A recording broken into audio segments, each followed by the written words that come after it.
Well, good morning, welcome back. As you've seen, we've had a delivery, and no, I'm not going to talk to you boringly, technically, anything like that about solar panels, but what I am going to do is tell you why you should get a foldable sort of suitcase one, especially for a motorhome. It's not a review, it's not a paid promotion, so please stick around because you might actually learn something here, especially for people who've got motorhomes and haven't got the space on the roof to increase their solar. So basically what I've got is a second MPPT, but I've also got this.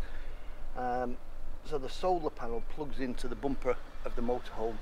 That's linked underneath, thanks to the wizardry of Bruce, who wired it all in for me to a second MPPT.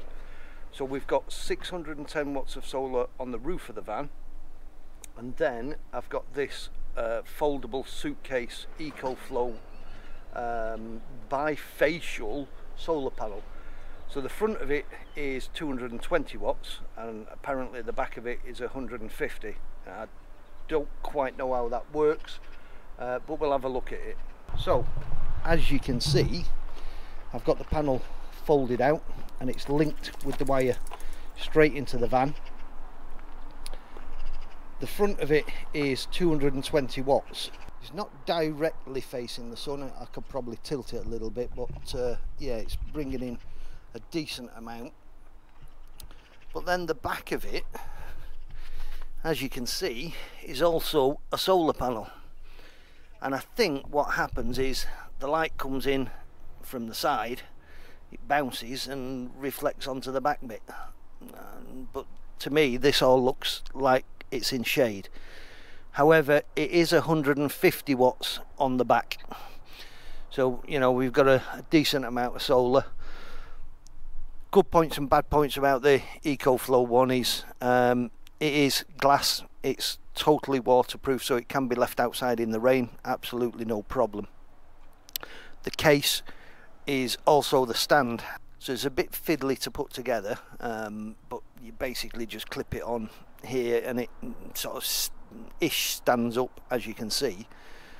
But yeah, it could have been a better design with some legs like other manufacturers, but it works, it does. It's not easy to move because it's such a large panel anyway, but yeah, so this is it.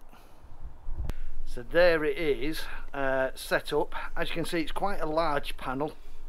It's 220 watts, like I said, on this side, the front facing side, and on the reverse it's 150 watts. How that works I'm not too sure. It's probably the reflection, the wizardry pokery of technologies that grab the light from behind and do its doings. So basically, if you're short a room on the roof of your motorhome because you've obviously got skylights and vents and aerials and whatnots on there, most motorhomes can only have about a 200 watt panel on. So it's a good way of increasing your solar without taking up any space. It folds down, it's quite thin, as I'll show you in a second, and it can literally just live in a wardrobe, behind the seat, or even in the bathroom, because we all know the bathroom on motorhomes is just an extra storage cupboard. And when you pull up to a site, again, you can pull it out, plug it in, have free electric from the sun. Obviously in winter it's going to increase the mass of solar that you've got, and anything is better than nothing, and the more solar you've got, the more power you're going to bring in. Even on a van conversion you're quite limited to the space you've got on the roof, because you might want a front max air fan, a rear max air fan, you've got an aerial on the roof, you know, so again you're limited to space.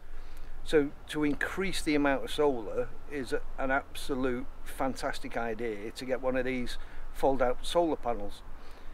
We've linked ours to a second MPPT. So the first MPPT is a 50 amp, and that's linked to the 610 watts of solar on our roof, and then the second one is just a 20 amp, so nice and cheap. I think it was about 130 quid off Amazon, We got the wiring done from Bruce Lauderdale, cheers Bruce, and it literally just plugs into the bumper as you've seen. That increases our solar by 220 watt, and it's not taking up any space really. You know, we store this on the bed when we're travelling, and when we stop we just pull it out, set it up behind the van, and it gives us an extra 220 watt.